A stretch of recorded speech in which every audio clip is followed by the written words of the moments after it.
वो टॉपिक है केक कि हम प्राइसिंग कैसे करें।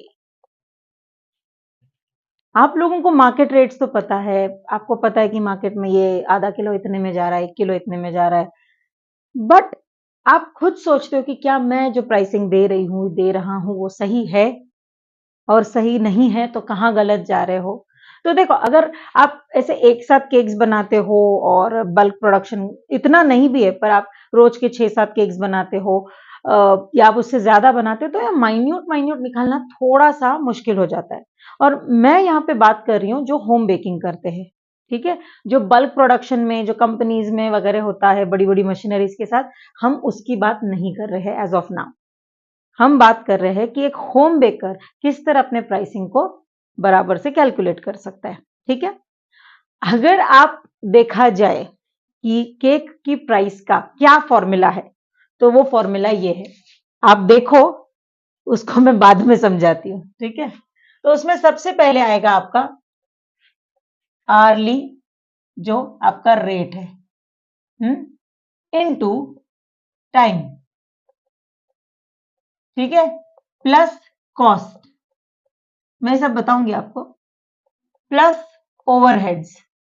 ये जो पूरा रहेगा will give you your cake price. लग रहा है ना स्कूल में चले गए फिर से। ओके, अभी देखो यहाँ पे जो लिखा है आर्ली रेट, ये आर्ली रेट होता है, ये मैं डेफिनेटली बोलूंगी कि it comes when you are working with a big firm जहाँ पे बल्क प्रोडक्शन होता है। तो अगर केक का फॉर्मूला निकालना है तो आपको आपका आर्ली रेट निकालना पड़ता है कि आप जो काम कर रहे हो, दिन में कितने घंटे कर रहे हो, आप सैलरी जिस हिसाब से दे रहे हो, काम कर रहे हो, पर आवर कितना आ रहा है, ठीक है? तो आर्ली रेट इनटू आपको वो चीज बनाने में कितना टाइम लगा, समझ रहे हो? वो चीज बनाने में कितना टाइम लगा, कि अगर आप हाफ केजी केक ले रहे हो तो आपको उसको बनाने में समझो 10 मिनट 15 मिनट लगे, ठीक है? वो तो आर्ली रेट अगर हम पकड़ते हैं, चलो फॉर एग्जांपल राउंड फिगर्स के हिसाब से 100, हाँ, उसको मुझे बनाने में लगा कितना, 10 मिनट, ठीक है? ये हो गया एक। प्लस कॉस्ट, कॉस्ट क्या रहती है?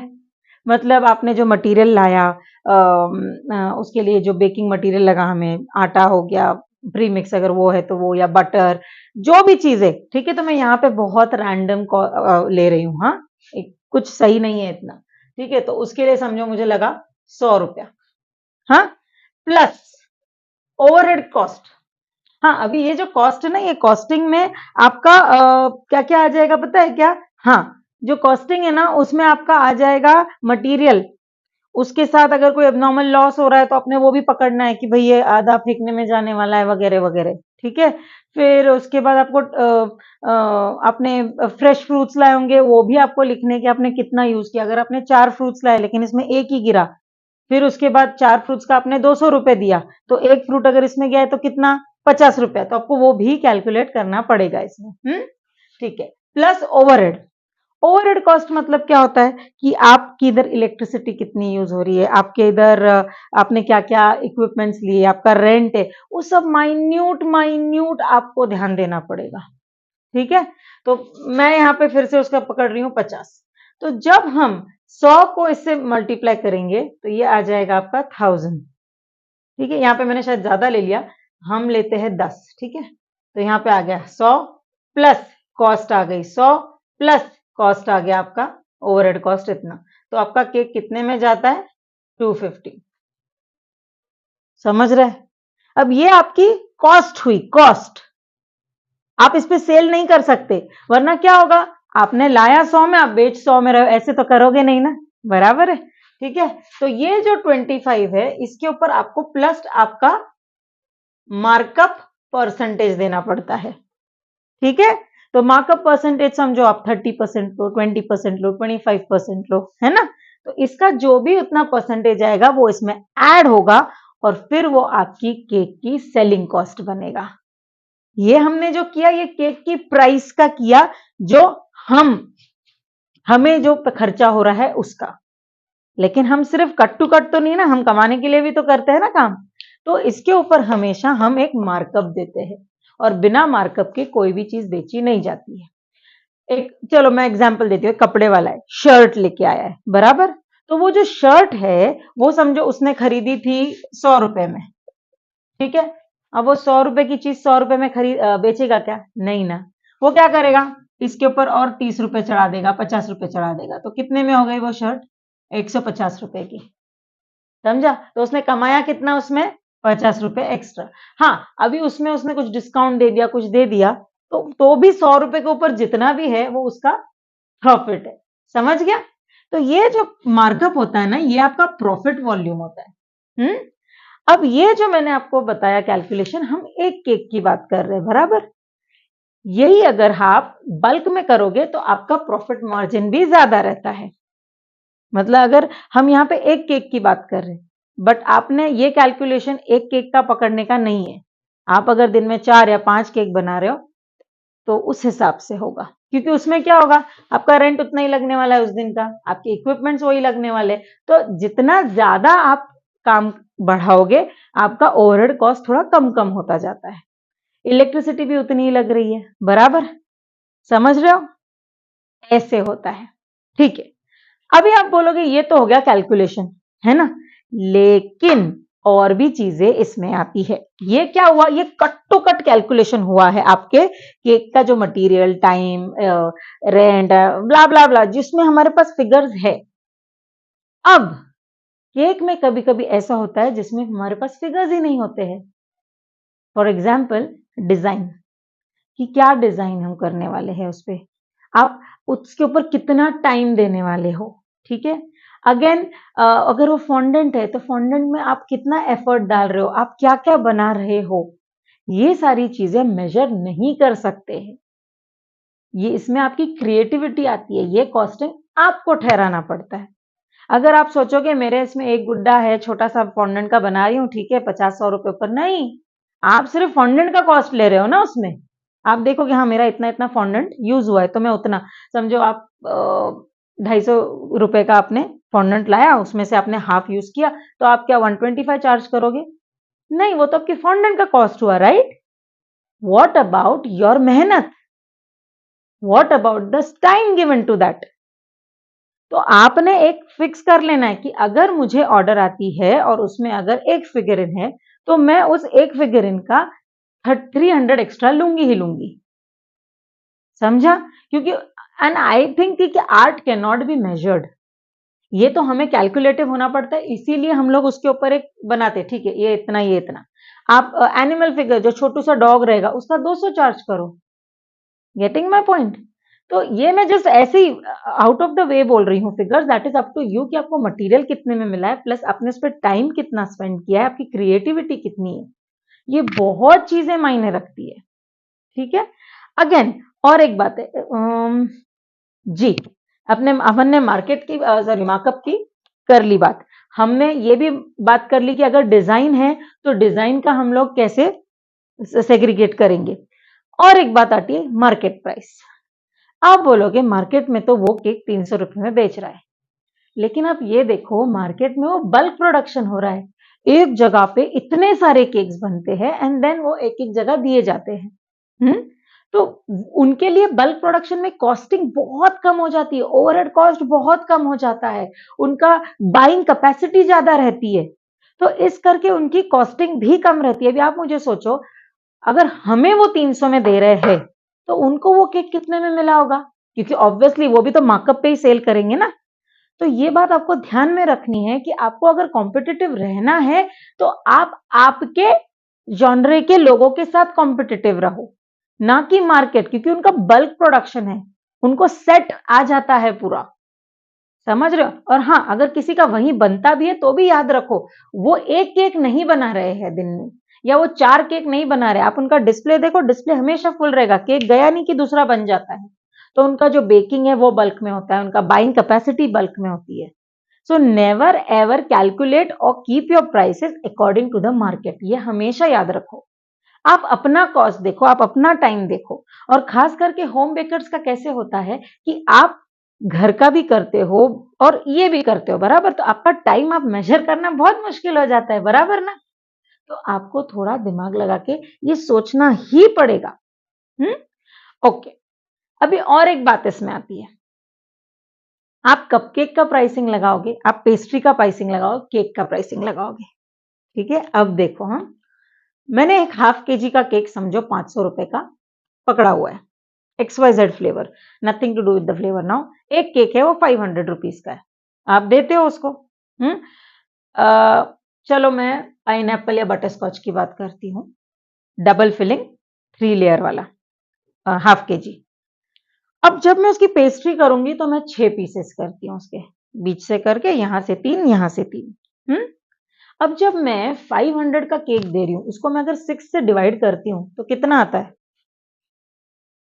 83 रुपीज। मुझे एक बात बताओ, आपकी पेस्ट्री कोई 83 रुपीज में खरीदेगा? 50 भी बहुत हो गया, क्योंकि हाफ केजी का स्लाइस इतना सा बाहर निकलता है ना। तो वो आप पेस्ट्री का कॉस्टिंग और केक का कॉस्टिंग नहीं कर सकते। और एक बात बताती हूँ, when it comes to pastry, उसका डेकोरेशन भी सिंपल होता है ना, सब कुछ होता है। लेकिन हम जब केक के थ्रू उसका पेस्ट्री करेंगे तो यू कैन नॉट एक्सपेक्ट कि आपको 500 रुपए मिले। यही मतलब, अगर आप पेस्ट्री बना रहे हो तो 50 रुपए के हिसाब से आपको वो केक कितने में गया? 6 इंटू 50, 300 रुपीज। तो केक का कॉस्टिंग अलग रहेगा, पेस्ट्री का कॉस्टिंग अलग रहेगा, ये भी ध्यान में रखो, मिक्सअप मत करो। उसी तरह कपकेक्स का भी है, कपकेक्स में डेकोरेशन नहीं जाता है, ज्यादा मटेरियल नहीं जाता है, तो आप उसको 40 रुपए में दे सकते हो, अगर छोटा है तो 30, 40, वॉटेवर जो आपका कॉस्टिंग है उस हिसाब से। हाँ, तो आप कंपेयर नहीं कर सकते हो कि अरे मेरा केक 500 का है, इसमें से 6 निकल रही, चलो 8 निकालती हूँ और हो जाएगा, 400 रुपए मिल जाएगा, दिस दैट। नहीं, आपको उन लोगों को देना भी तो अच्छा साइज है ना, समझ रहे हो? अगेन, आप मिनी केक बनाते हो, हाफ बनाते हो, 1 बनाते हो, इसमें भी बहुत फर्क पड़ता है। हम्म तो आपको आपका टाइम, एफर्ट, ओवरहेड्स, कॉस्टिंग, ये सब देखना पड़ेगा। और आप थोड़ा सा जब ये बार बार हो जाएगा ना, तो आपके दिमाग में आ जाएगा कितना किसको क्या कॉस्ट करना है। फिर देखो, मैं एक बात हमेशा बोलती हूँ, आप लॉस में हो या प्रॉफिट में हो ना, ये आपको पता चलता है। फिर भले बाजू वाला 300 में दे और 500 में आप दे, या बाजू वाला 500 में दे और आप 300 में दे, आपको परवड़ रहा है ना, खलास हो गई बात। आप अच्छी क्वालिटी चीज दे रहे हो, खलास हो गई बात।